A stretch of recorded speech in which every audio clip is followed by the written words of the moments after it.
And now to a Monday special exclusive. The following is a heart-wrenching story of desperate mothers whose children have been violently snatched from their grasp. The dark story of a ruthless cartel that has manipulated Kenya's child adoption system to grab children from mothers and reportedly trade them for millions of shillings to supposed adoptive parents. Yet they pose as good Samaritans, as saviors of vulnerable children. In fact, a committee that investigated the adoption system concluded that the cartel is daring, ruthless, unmoved, and heartless. Tonight, we lift the lid on the sins of the saviours.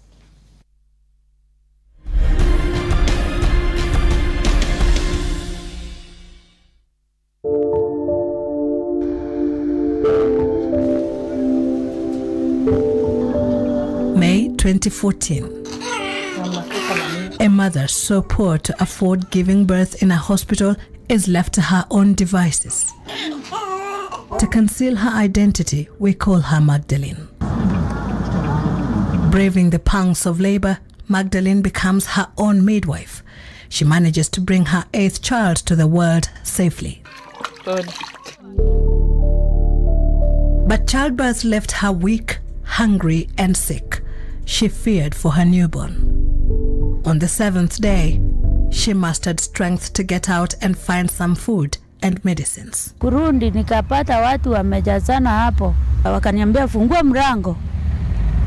Toa huyo mtoto. Nikatoa mtoto. Kwenda nikupanda kwa gari Kilimani. Stepping out of her house was a costly mistake. Hata sitakangi kukumbuka. There are scouts as we speak out there looking for vulnerable mothers, teenagers, very poor women with many children who have problems, sickly mothers, for who can actually be approached or who can be targeted. You can the rackets usually buy the children from the mothers, or alternatively steal the children, or plant charges of child abandonment against the mother. A systematic organized crime that would see the 7-day-old newborn torn from its mother's breast. Sasa kesho, mandamu mwingine anaitwa mandamu Ikali. Akaniambia leta mtoto wangu. Nikampea. Sikuwa nataka kumpea lakini nilimpea juu nilikuwa naogopa. Sikuwa nimeshikwa tena. And from there the child was now picked and went completely. Alipigia wengine simu, akawaambia kujiani mwingine ndiye huyu. Nikaona watu waine hapo wamekujia, sijui ni wamama waine watatu wakakujia mtoto wakaenda na yeye, nikiangalia tu hivi na macho.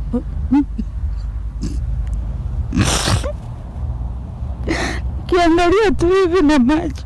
The newborn, according to court documents seen by Citizen TV, was picked up by 2 officers from New Life Home Trust Children's Home and admitted under a new name. His date of birth was also changed. Sikuiona mtoto tena. It is like cutting the stomach and removing that baby and going with it. It is so painful. Her breasts were swollen with milk for days on end without medication to stop milk generation. Counselors believe the newborn also suffered immense mental stress and trauma after he was forcefully separated from the mother. She was eventually taken to court after 4 days in custody. Kwenda vyenye niliulizwa kotini. Niliambiwa nimestakiwa kutesa mtoto na kutupa. Nikasema ni uongo. Ndio nikatumwa Rangata.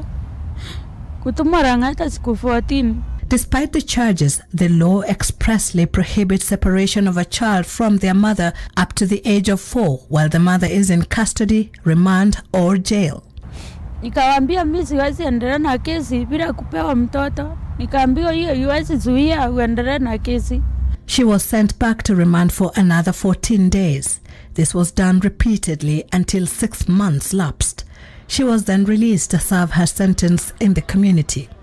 By the time she is through with remand, 6 months or more so later, the kid is already offered for adoption. 6 months is the required minimum legal period before children are placed for adoption.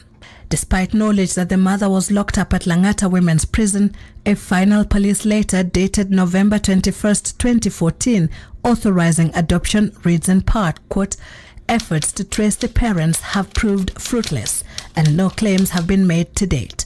May you accord the child the best he deserves, end of quote. What is that? That is child procuring. That is falsification of documents, which is illegal. Even transferring a child so that to hide their identity. This amounts to child trafficking. Justice R.E. Ogo, who handled the adoption case, called for the occurrence book, and the police were at pains to explain why details in their letter declaring the child free for adoption differed from what was recorded in the OB. What was with the OB is that the mother was with the child. What was on the police letters that processed adoption is that this child was abandoned in Soweto, Kibera. A contradiction that points to a deliberate scheme to secure the child for adoption. If the documentation was as per the occurrence book, of course even the judge would be worried. This is not a case that I can give for adoption. There's a mother somewhere. Why is the mother? So that you can hear from the mother. The mother has to consent if she wants the child to be adopted. This is not the case. The crucial police officer's testimony, Martin says, was omitted in the ruling. This is what now even shocked us more. The OCS, who was there at that time, he actually said sorry in court. Yeah, he actually apologized in court and said, if I'm in the same position as now today, I could have confirmed with the book before signing. This emotionally draining court battle began after the 2014 United Nations Office on Drugs and Crime cited Kenya as a source, transit, and a destination country in human trafficking. In fact, Kenya was ranked in Tier 2, meaning this is a very high-risk nation. Reports that the cartel was manipulating the system to service foreign applicants through private adoption societies prompted the cabinet to issue a moratorium on resident and inter-country adoption on the 26th of November 2014. The government then appointed a steering committee to probe the matter. You know, we've been talking of corruption, NYS.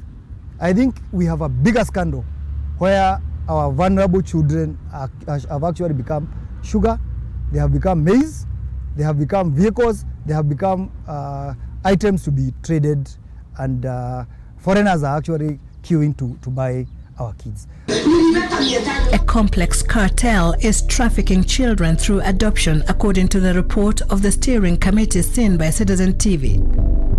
The dirty tricks employed by the cartel prompted the committee to note in its report, quote, they are daring, ruthless, unmoved, and heartless, end of quote. The report, dated December 2017, has since been handed to President Uhuru Kenyatta. They are doing all sorts of tricks. Lawyer Samuel Gashigi learnt of the cartel's operations as a member of Parliament's Labour and Social Welfare Committee. The information we got when I was a member of that committee is that money ranging between 6 and 10 million shillings changes hands for one kid to be adopted out of the country. According to the report, the cartel involves scouts who mark potential targets in the community, hospitals where babies can be stolen, the police who record the matters, the children's homes who hoard pre-selected children, the adoption societies who facilitate the adoption, officials in the children's department, and ultimately the courts. Originally, children's homes were established by genuine philanthropists, good Samaritans, who found children abandoned and they wanted to take care of them. Then after some time, people came looking for children to adopt. After some time, the number of the applicants increased. Queues formed. Rackets started forming. The appetite for children to adopt is insatiable. It has been noted that local adoption societies are under pressure to meet the demand from their counterparts abroad. Currently, the number of children available for adoption is far below the number of applicants. For every child available for adoption, we have 6 parents who have been assessed and approved to adopt such a child. That ratio excludes foreign applicants. Coincidentally, Magdalene's other baby was declared free for adoption the very day the moratorium was imposed.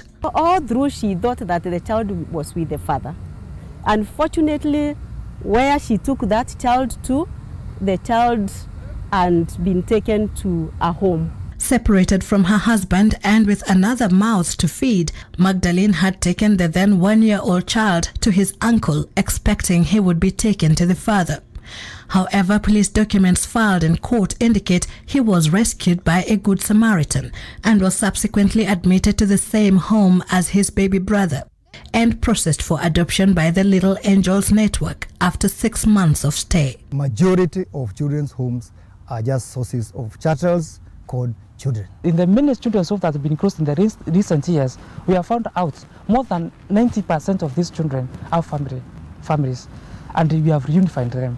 Majority were reunified within a span of 1 year. The baby was about to fly out with his new Swedish parents when the committee appointed to investigate the link between adoptions and child trafficking in Kenya ordered a review of all applications for resident and inter-country adoptions. At the time, 206 cases of adoption were in the pipeline, 118 of which were being processed by the Little Angels Network, 65 by the Kenya Children's Home Society, and 23 were from the Kenyans to Kenyan Peace Initiative. The government-owned adoption agency, the Child Welfare Society of Kenya, was tasked with tracing the families of the frozen applications. Subsequently, the children were saved from the jaws of the cartel. The battle is now on to reunite them with their families. The tracing took very minimal time. It did not take more than 2 weeks.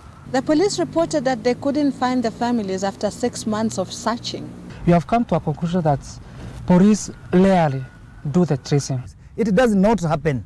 They just wait for the time to lapse. They declare that the kid is, the parents cannot be found. It is then that officers encountered Magdalene's other child, who was also due for adoption. The officers were not aware of the lost baby, neither was Magdalene aware of the fate that had befallen her 2-year-old toddler. This chilling fact dawned on both the officers and the mother upon meeting. Because of the shock, she got sick. Niliambiwa ni pressure na asas. Actually, the doctor said if she had stayed longer, she could have either gotten stroke or died in the process. Na hata saa hii haishangi. But the prospects of being reunited with her children re-energized her. Alongside 2 other women whose children had also been stopped from leaving the country, she embarked on a court battle in 2015. It turned out to be emotionally draining and protracted for 3 years. The parties which were involved, the other adoption societies, as well as the parents who were already placed with these children, objected to what these parents were saying, that the children to be taken away from them. Earlier today, Nakuru Town West MP Samuel Arama was arraigned in a Nairobi court where he denied land fraud charges. Appearing before Chief Magistrate Douglas Ogoti, Arama pleaded not guilty to charges of abuse of office, conspiracy to defraud, and making a document without authority. Arama, who was charged alongside lawyer Kennedy Onkoba, was detained until tomorrow when the court will rule on the prosecution's application to have them denied bail. Arama is accused of colluding with officers at the Nakuru Lands Registry to unlawfully and deceitfully dispossess a businessman of his land by registering it to a different individual who would then purport to sell it to the MP. Arama was arrested in Nairobi on Friday and arraigned in Nairobi following fears that goons would disrupt the court session. Kennedy.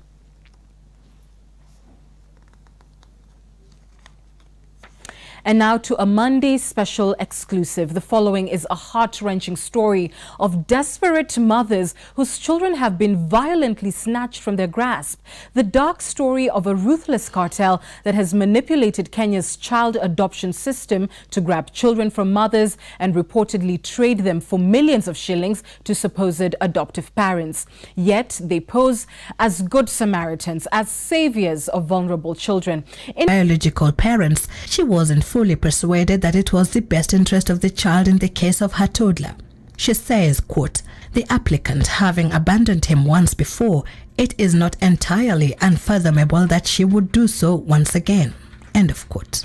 The same day, Judge Ogo also delivered a ruling on the case of the infant.